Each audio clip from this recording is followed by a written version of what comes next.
สบายดีพี่น้องที่หาของพระเจ้าทุกท่านยินดีต้อนรับเข้าสู่รายการภาษาชาวบ้านซึ่งเป็นรายการที่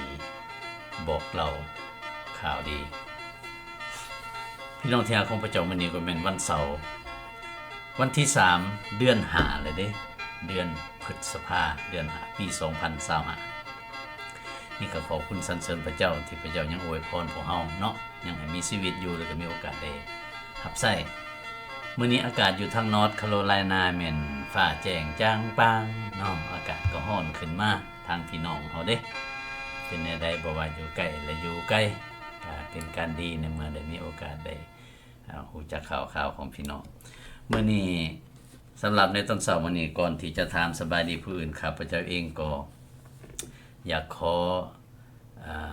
ถามสบายดีท่านผู้นึงซึ่งพิเศษเนาะถือว่าพิเศษว่าสังสรรค์ซะคือยาอ้ายสุบินอาทิตย์แล้วหลังจากแล้วรายการเพิ่นก็ว่าโทรมาหาแน่สั่นข้าพเจ้าก็โทรไปหาแล้วก็ถามข่าวกันผลสุดท้ายภายในอาทิตย์นี้เพิ่นก็ได้ส่งของขวัญนำใจมาให้เนาะแล้วก็ข้าพเจ้าเองก็ดีอกดีใจหลายและก็พร้อมทั้งคำอวยพรที่เพิ่นส่งมาข้าพเจ้าสิอ่านสู่พี่น้องฟังเนาะขอให้รายการภาษาชาวบ้านจงอยู่กับคนลาวไปตลอดเพิ่นว่าและขอให้พระเจ้าอวยพรอาจารย์ให้มีสุขภาพแข็งแรง always love ผู้นำทุกคนเพิ่นว่าขอบคุณสรรเสริญพระเจ้าอันนี้ข้าพเจ้าจากจิตใจของเพิ่นฮักพระเจ้าหลายและก็ฮักบรรดาผู้นำผู้รับใช้บ่ว่าแต่แม่นไผอยู่ที่ใดเนาะนี่ก็ขอบคุณสรรเสริญพระเจ้าซึ่งข้าพเจ้าก็อยากหนุนใจพี่น้องบรรดาผู้นำผู้รับใช้ทั้งหลายเนาะสิแม่นผู้นำในคริสตจักรบ่หรือว่ารับใช้ทั่วไปหยังต่างๆก็ตามให้พี่น้องได้รู้จักว่ามีคนที่อ่อนวอนเพื่อมีคนที่ฮักพี่น้องอยู่เนาะอย่างที่ล่าสุดพี่น้องก็รู้จักว่าคือยายสุบินนี่เพิ่นเองก็ฮักพี่น้องทุกๆคนและซัมบ่พอเพิ่นก็ติดตามรายการนี้เพิ่นยังให้กำลังใจอีกด้วยและก็ได้ส่งสมบัติบางส่วนได้มาให้กำลังใจแต่ข้าพเจ้าขอให้เพิ่นได้รู้จักว่าสมบัติที่เพิ่นส่งมานี่แน่นอนจะต้องไปฮอดไปถึงญาติพี่น้องที่มีความลำบากขัดสนซึ่งข้าพเจ้าได้มีโอกาสได้พบพออยู่ทาง Facebook นี้แล้วก็รู้จักกับพี่น้องลูกหลาน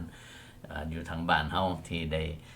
เชื่อในองค์พระผู้เป็นเจ้าที่เต็มไปด้วยความลำบากและสมบัติเหล่านี้ก็จะเป็นประโยชน์สำหรับพวกเพิ่นเช่นกันขอบใจหลายๆพระเจ้าอวยพรเนาะและในโอกาสเดียวนี้ก็อยากถือโอกาสนี้ถามสบายดีพี่น้องลูกหลานสาวเนาะนางเมษาอยู่ทางแถวเซนวนเนาะแล้วก็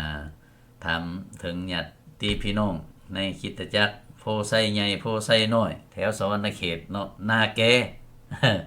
แล้วก็แถวเมืองพีนเซโปนเนาะเซนวนสารวันอยู่ทั้งแดนเขมรก็มีได้มีพี่น้องชาวลาวที่เว้าภาษาเขมรและอยู่ในแดนเขมรเพิ่นก็พัวพันเพิ่นก็ได้ติดตามว่าซั่นเนาะก็ขอบคุณสรรเสริญพระเจ้าและก็พวกหลานๆอยู่ทั้งแถวแขวงสวรรณเขตเนาะโอ้ได้ยินข่าวว่าเล่นพุ่นนั้นเล่นหลอนพุ่นแล้วนี่น่ะสบายดีอาลิสโอ้เพิ่นเบิ่งปู่อยู่เด้อเพิ่นว่า ขอบคุณสรรเสริญพระเจ้าสบายดีล่ะสบายดีโอเคหลานได้เบิ่งแล้วก็ดีใจเนาะโอเคเพิ่นสิจือปู่ได้อยู่ติเนาะโอเคขอบคุณสรรเสริญพระเจ้าเพิ่นเป็นผู้ใหญ่เลยเพิ่นก็ไปเข้าSunday School เนาะนำโบสถ์นำคริสตจักรขอบคุณสรรเสริญพระเจ้าขอให้ชีวิตหลานจงได้รับการปกปักรักษาจากองค์พระผู้เป็นเจ้าให้อยู่ในครองแห่งพระคุณและความรักของพระองค์เด้อโอเคโอ้ดีใจหลายและพี่น้องของพวกเฮาอยู่ทางแถวดงเห็นก็มีเนาะพี่น้องผู้ไทยเฮาโอ้สบายดีขอบคุณสรรเสริญพระเจ้าเนาะอาจารย์ไก่ทองคุณไพศาลและก็หลานสาวอีกอยู่ทางหลัก7โอ้มีหลายคนมื้อนี้ขอบคุณสรรเสริญพระเจ้าอวยพรเด้อพี่น้องทุกๆคนที่มีโอกาสได้เข้าร่วมในสำหรับมื้อนี้ข้าพเจ้าสิพาพี่น้องไปศึกษาซึ่งคำเว้ามีอยู่2ตอนในที่นี้ซึ่งสำคัญหลายฟังคักนี่หลังจากที่เชื่อพระเยซูแล้วเฮาแม่นไผกันแท้อันนี้พวกเฮาสมควรพิจารณาเด้อ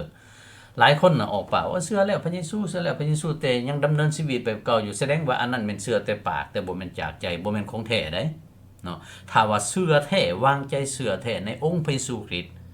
พระวิญญาณทรงสถิตอยู่นำแท้ท่านจะต้องมีชีวิตใหม่อย่างแน่นอนและชีวิตใหม่อันนี้บ่แม่นความพยายามของท่านเองด้วยและแม่นพระเจ้าเองเป็นผู้ช่วยให้ท่านมีชีวิตใหม่ท่านเป็นเพียงแต่ถ่อมใจลง ยอมมอบชีวิตเนี่ยให้กับพระองค์ทรงนำพาแล้วติดตามพระองค์ฟังความพระองค์แล้วพระองค์จะให้ทานมีชีวิตใหม่และพี่น้องจะสังเกตเห็นโลดบ่เหิงทานจะสังเกตเห็นว่าเฮาได้ชีวิตอันนี้ได้แนวใดสำคัญเด้อจังซั่นจะให้พี่น้องพิจารณาถึงตัวนั้นด้วยเนาะเกี่ยวกับเรื่องนี้บัดนี้ถ้าหากว่าชีวิตของทานหากเกิดมาแล้วได้ยินอยู่เรื่องพระเยซูหรือว่าเว้าแต่ปากว่าเชื่ออยู่แต่จิตใจบ่ได้เชื่อนะแบบเกิดธรรมดาเฮาเกิดขึ้นมาธรรมดาแล้วคู่มื้อนี้คำสิเว้าอย่างหนึ่งย้อนว่าชีวิตนั้นหากปราศจากพระเยซูคริสต์คนเฮานี่ย่างได้ไปเป็นอยู่แต่ก็เปรียบเหมือนตายแล้วทั้งเป็นเด้พี่น้องเคยได้ยินบ่คำนี้คำว่าตายแล้วทั้งเป็นคนลาวเฮาเคยเว้าเนาะคือกันกับว่าหันใจอยู่แต่ว่าเฮ็ดหยังบ่ได้ตามใจปรารถนาอยู่ไปก็คือปรากฏว่าให้ความหมายอันนั้นที่เพิ่นเว้าว่าตายทั้งเป็นเว้าง่ายๆบัดถ้าหากว่าชีวิตหักปราศจากพระเยซูคริสต์นะโอเคมนุษย์เฮานี่อาจจะบ่กล้าบอกกันแต่ในสายพระเนตรพระเจ้าพระองค์ทรงบอกไว้อย่างแจ่มแจ้งพวกเราจะได้อ่านพระคัมภีร์สู่ฟังนั่นก็คือยังได้ไปเป็นอยู่แต่ว่าตายแล้วทั้งเป็นได้ยังได้ไปเป็นคือเฮาว่ามีชีวิตอยู่เว้าล่มกันอยู่นะเช็คแฮนด์กันอยู่จับมือถือแขนกันอยู่ถามสบายดีกันอยู่แต่ว่าถ้าหากว่าชีวิตนั้นหักปราศจากพระเยซูคริสต์นั่นพระเจ้าถือว่าเป็นผู้ที่ตายแล้วได้บ่แม่นธรรมดาเด้อันนี้ย้อนคือในนั้นพระองค์จึงเรียกร้องอยากให้พวกเฮานั้นบังเกิดใหม่ในพระองค์เนาะโอเคบัดนี้พวกเฮาสิเบิ่งตามลำดับดังต่อไปนี้เนาะในเมื่อที่พระเจ้าได้สร้างมนุษย์ทำอีทำอ่อนนั่นน่ะพระองค์สร้างให้ครบถ้วนเด้มนุษย์เฮาน่ะมีห่างกายฟังคักพระเจ้าทรงเอาขี้ดินมาปั้นเนาะเป็นห่างกายยังใส่การบ่ได้นี่และพระเจ้าจึงได้เป่าลมหันใจเข้าใส่ทางหูดังและมีชีวิตชีวาและในตอนนั้นตอนเดียวกันหั่นแม่นมนุษย์ได้รับวิญญาณซึ่งเฮ็ดให้ห่างกายนั้นมีชีวิตชีวา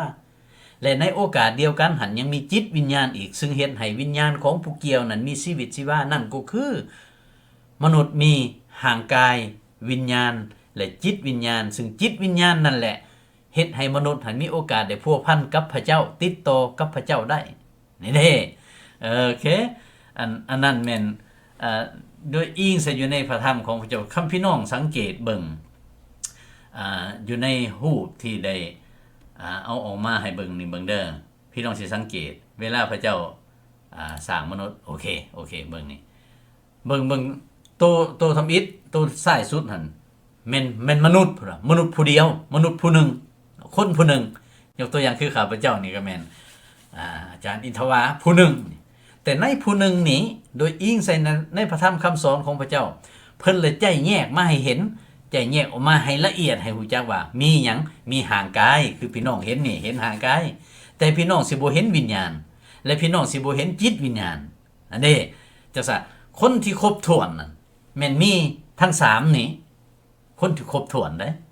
มีทั้ง3นั่นก็คือมีห่างกายวิญญาณแล้วก็จิตวิญญาณ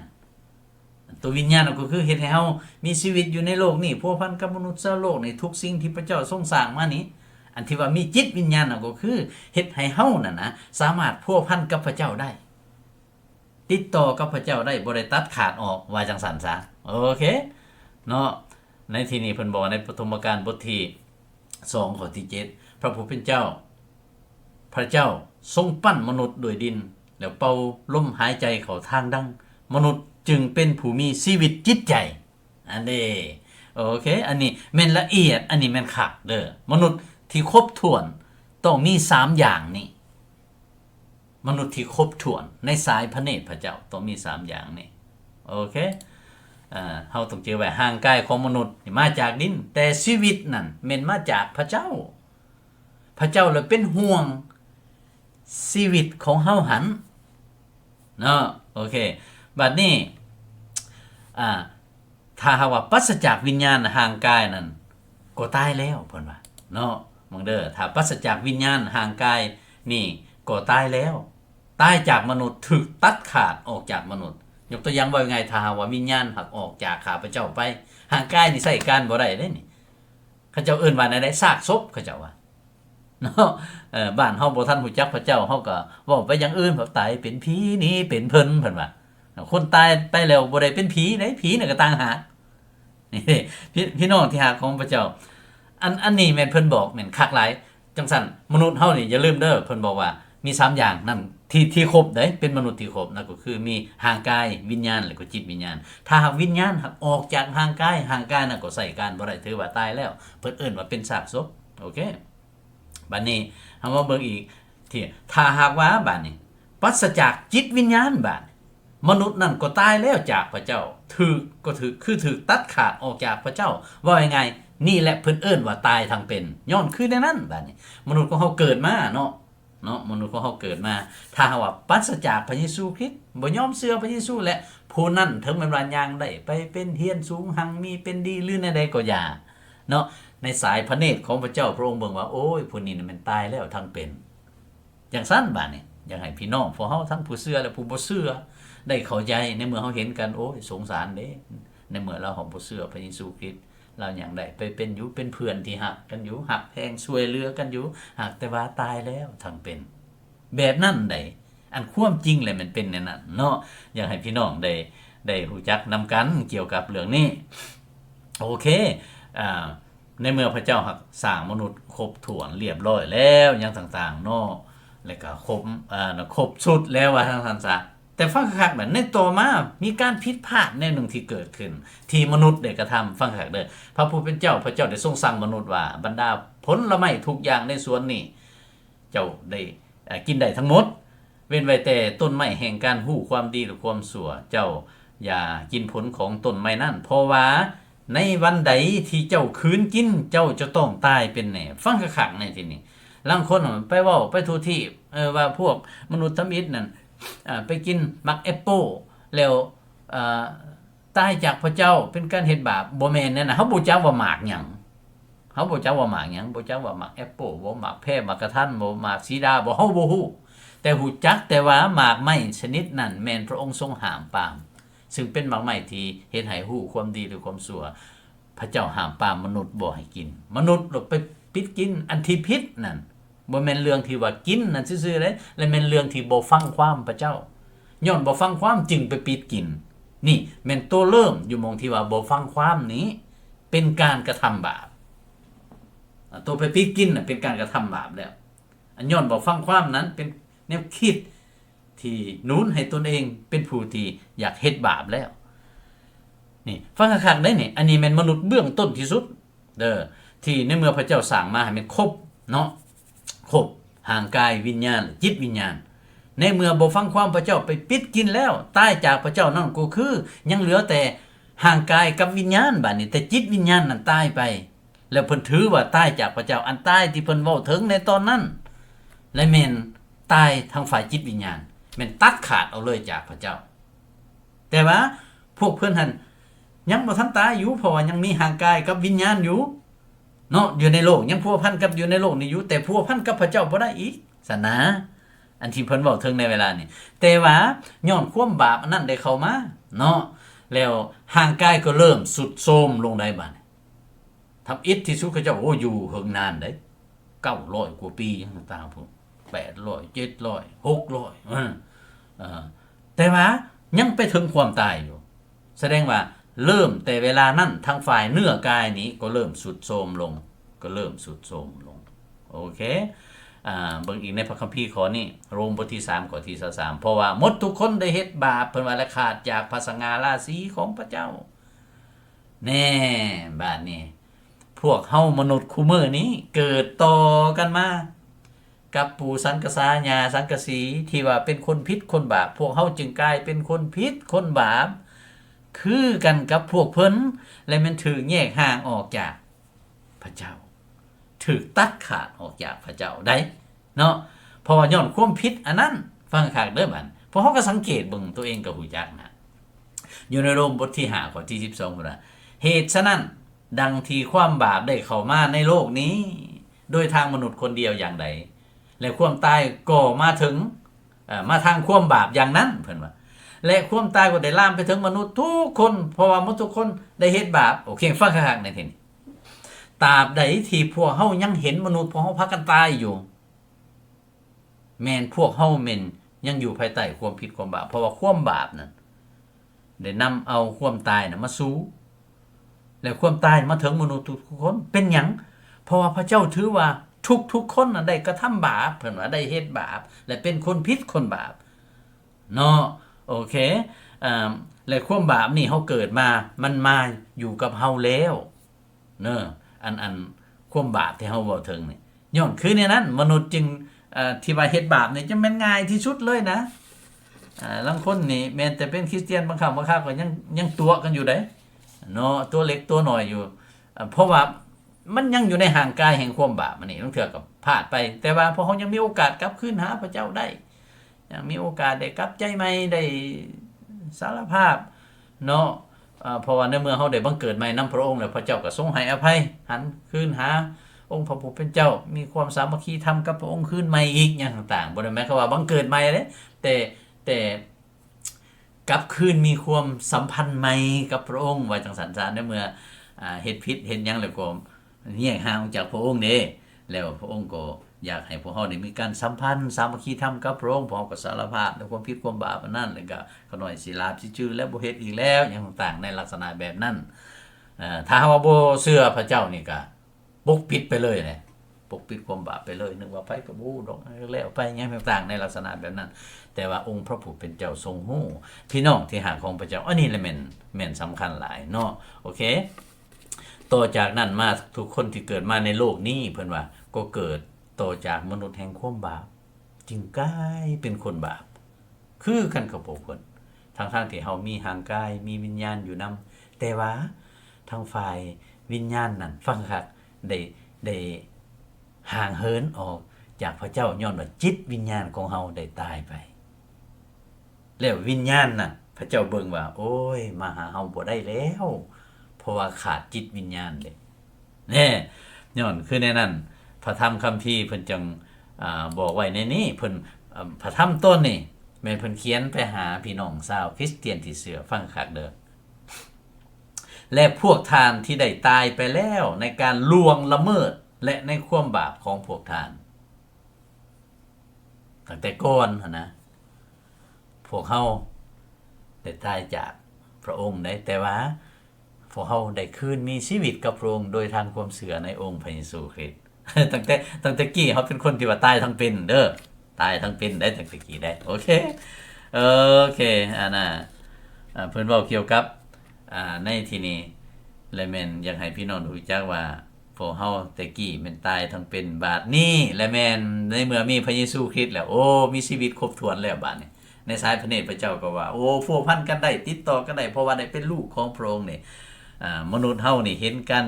อย่างได้ไปเป็นอยู่ในสายพระเนตรพระเจ้าแล้วถ้าหากว่าบ่ได้บังเกิดใหม่ถ้าหากว่าบ่ได้เชื่อในองค์พระเยซูคริสต์พระเจ้าก็เห็นว่าตายจากพระองค์แล้วเนาะเฮาสิมาเบิ่งอีกในตอนหนึ่งสำคัญเด้อเบิ่งโรมบทที่3ข้อที่10-12เหมือนดังที่ได้บันทึกไว้แล้วคุณว่าในพระคัมภีร์ว่าบ่มีคนสอบธรรมจักคนหนึ่งคนเดียวหมายความว่า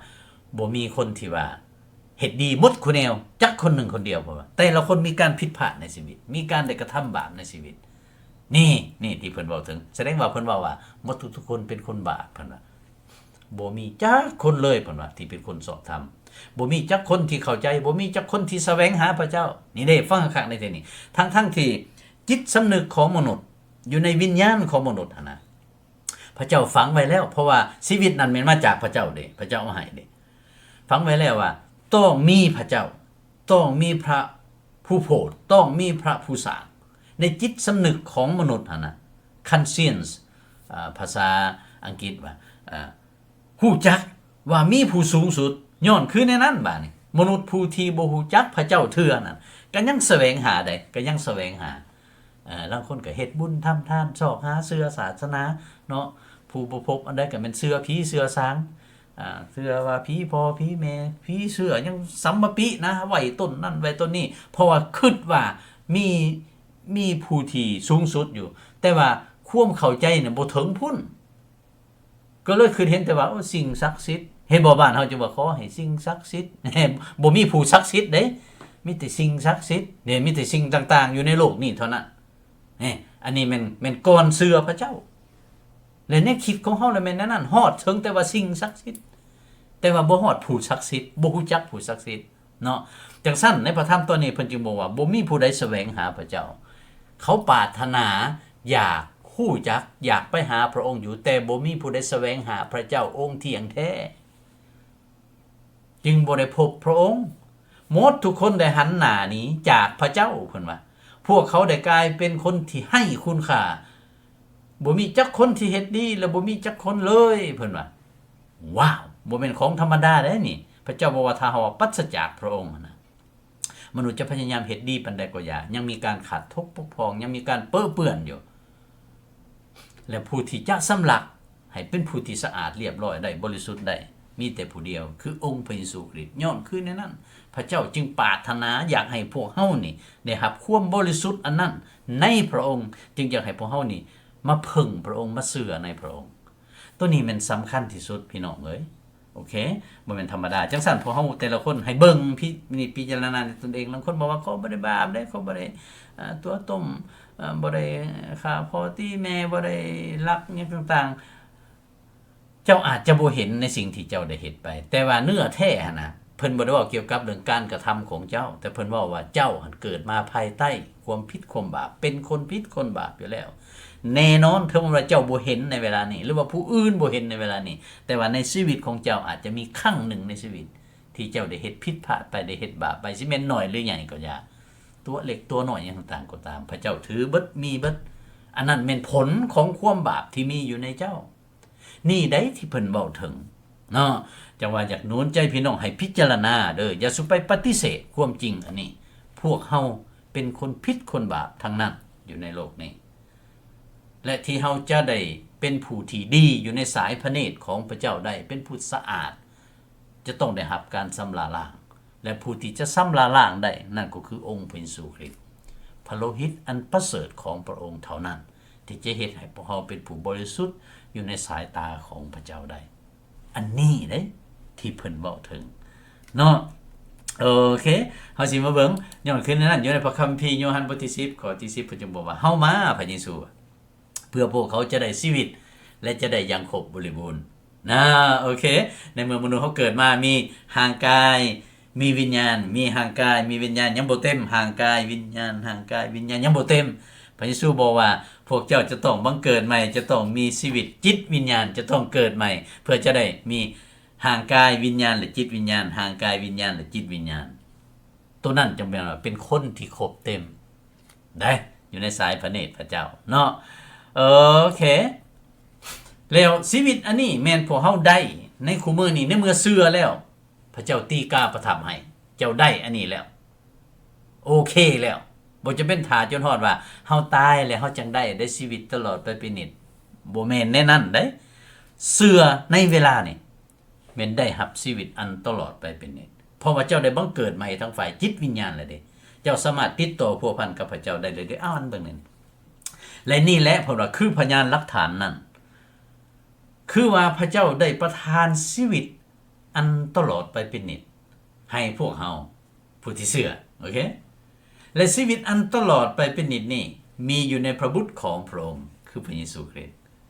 ผู้ที่มีพระบุตรผู้ที่มีพระเยซูคริสต์เพิ่นว่าก็มีชีวิตผู้ที่บ่มีพระบุตรของพระเจ้าคือผู้ที่บ่มีพระเยซูคริสต์ผู้นั้นก็บ่มีชีวิตเพิ่นว่าโอ้ยแจ้งจางป่างเลยปานอากาศมื้อนี้เลยนะว่าจังซั่นซะครับอยากหนุนใจพี่น้องเด้อโอเคเว้าไปแล้วโอ้ยมันก็ขึ้นใจเนาะอยากให้พี่น้องได้ฮู้แจ้งเห็นจริงคักๆแท้ๆเพิ่นก็เลยมีอีกตอนหนึ่งเพิ่นได้ไปเว้ากับผู้นำศาสนาของชาวยิวและชื่อนิโคเดมว่าเฮาบอกท่านตามความจริงว่าถ้าผู้ใดบ่บังเกิดมาใหม่เพิ่นว่าเขาจะบ่สามารถเห็นราชอาณาจักรของพระเจ้าได้ต้องบังเกิดใหม่โอเคแสดงว่าเขาเกิดจากพ่อแม่มานี้เขาเกิดเป็นคนผิดคนบาปมามีแต่ห่างกายกับวิญญาณเป็นคนที่ตายทั้งเป็นโอเคแล้วพระเยซูคริสต์จึงบอกว่าท่านต้องบังเกิดขึ้นมาใหม่ได้นะอยู่ในเพิ่นว่าซึ่งบังเกิดจากเนื้อกายก็เป็นเนื้อกายเพิ่นว่าและซึ่งบังเกิดจากวิญญาณจากพระวิญญาณก็เป็นจิตวิญญาณอย่าประหลาดใจที่เขาบอกพวกท่านว่าท่านจำเป็นจะต้องเกิดขึ้นมาใหม่ต้องเกิดเด้อการเกิดมาใหม่นั่นก็คือเชื่อวางใจในองค์พระเยซูคริสต์เบิ่งในที่นี้ส่วนผู้ที่ต้อนรับพระองค์คือผู้ที่ เชื่อวางใจในพระนามของพระองค์พระองค์ก็ทรงประทานสิทธิ์ให้กายเป็นบุตรของพระเจ้าซึ่งบ่ได้เกิดจากเลือดเนื้อหรือกามหรือความประสงค์ของมนุษย์แต่เกิดจากพระเจ้าอันเดอันทำอิฐที่สุดเขาเกิดจากความปรารถนาของมนุษย์เกิดจากมนุษย์ผสมพันธุ์กันเนาะโอเคแล้วเกิดภายใต้ความผิดความบาปและในที่นี้พระเยซูบอกว่าท่านต้องบังเกิดขึ้นมาใหม่ได้เพราะว่าทำอิฐนะเพราะเขาเกิดมาจากภายใต้ความผิดความบาปมีแต่ห่างกายกับวิญญาณพระเยซูบอกว่าต้องเกิดทางฝ่ายจิตวิญญาณด้วยเพื่อมนุษย์จะได้กลายเป็นลูกของพระเจ้าจึงมีห่างกายวิญญาณและก็จิตวิญญาณพี่น้องที่หาของพระเจ้าโอ้ยอันนี้คักหลายดังนั้นบ้านนี้คริสเตียนที่บังเกิดใหม่แท้ทุกคนแม้นยังเป็นอยู่ในนี่ยังดำเนินชีวิตอยู่นี่มีชีวิตที่ครบถ้วนคือมีชีวิตที่มีองค์พระผู้เป็นเจ้าอยู่นำเนาะบ่แม่นเว้าแต่ปากซื่อๆเด้เอาพวกเว้าแต่ปากซื่อๆนี่แม่นยังตายอยู่เด้โอ้ยเชื่อแล้วพระเยซูคริสต์แต่ว่าชีวิตยังเป็นแบบเก่าอยู่ยังเว้าแบบเก่ายังมีจิตใจแบบเก่ายังบ่เห็นฤทธานุภาพฤทธิเดชของพระเจ้าในการเปลี่ยนชีวิตใหม่น่ะบ่มีจักดีการเว้าการจาก็ยังคือเก่าอย่างต่างๆในลักษณะแบบนั้นโอ้ยังเป็นแนวเก่าอยู่ยังตายทั้งเป็นอยู่ได้บ่แม่นเชื่อแต่ปากที่เพิ่นเว้าเด้อเนาะแต่เฮาต้องรับรู้ว่าพระองค์ทรงเป็นองค์พระผู้เป็นเจ้าและก็ในจิตใจของเฮาต้องเชื่ออีหลีย้อนคือในนั้นในที่นี้เพิ่นจะบอกว่าเชื่อวางใจในพระองค์แสดงว่าเชื่อแล้วก็ยังไว้ใจในพระองค์ยังติดตามพระองค์ได้ฟังความพระองค์แล้วท่านจะมีชีวิตใหม่อยู่ในสายพระเนตรพระเจ้าถ้าหากว่าเชื่อแท้บังเกิดใหม่แท้จะเป็นคนที่มีชีวิตอันครบอยู่ในสายพระเนตรพระเจ้าถ้าหากว่ายังบ่ทันเชื่อแท้เว้าแต่ปากซื่อๆเนาะเว้าให้กำลังใจซื่อๆหรือว่าเว้าไปลางเทื่อย่านเพิ่นบ่ฮักแพงย่านเพิ่นบ่ให้ความช่วยเหลือตั้งแต่กี้อลีก่อนเชื่อครับพระเจ้าเคยคิดเดี๋ยวมาเชื่อซะเชื่อเป็นคริสเตียนเพราะว่าอยากได้ความช่วยเหลือของเขาคิดในนั้นได้ตั้งแต่กี้แต่ผลสุดท้ายมาเชื่อแล้วบ่เป็นจังซั่นเลยพระเจ้าเปลี่ยนชีวิตจิตใจเลยพี่น้องที่หาของพระเจ้าอันนี้มันสำคัญหลายเด้อข้าพเจ้าจึงอยากหนุนใจพี่น้องพวกเฮาเกี่ยวกับเรื่องนี้เนาะว่าพระเจ้านั้นทรงหักเฮาหลายและก็ถ้าว่าไผหักบ่วางใจเชื่อในพระองค์น่ะเป็นจำเป็นยังเป็นคนที่ตายแล้วได้ทำเป็นเนาะแล้วถ้าหากว่าพี่น้องทั้งได้เชื่อแล้วบัดนี้เป็นผู้ใหม่ได้บัดสิยังเป็นแบบเก่าบ่ได้พอเฮาได้มีบุคลิกใหม่เป็นคนใหม่มี identity สำหรับตนเองเป็นผู้ใหม่ผู้อื่นเห็นก็โอ้ต่างแต่พวกนี้เลยหลังจากเพิ่นเชื่อพระเยซูการเว้าก็ต่างการดำเนินชีวิตก็ต่างการอยู่การกินเหล้าก็ต่างเขาต้องได้เห็นโลกตัวนี้เด้เนาะอย่าลืมเด้อพี่น้องอันนี้แม่นสำคัญอยากหนุนใจแท้ๆเด้อบัดนี้ผู้ที่เชื่อวางใจในพระเยซูคริสต์แล้วบ่ได้เป็นคนที่ตายแล้วทั้งเป็นแต่เป็นคนที่ครบถ้วนสมบูรณ์อยู่ในสายพระเนตรของพระเจ้า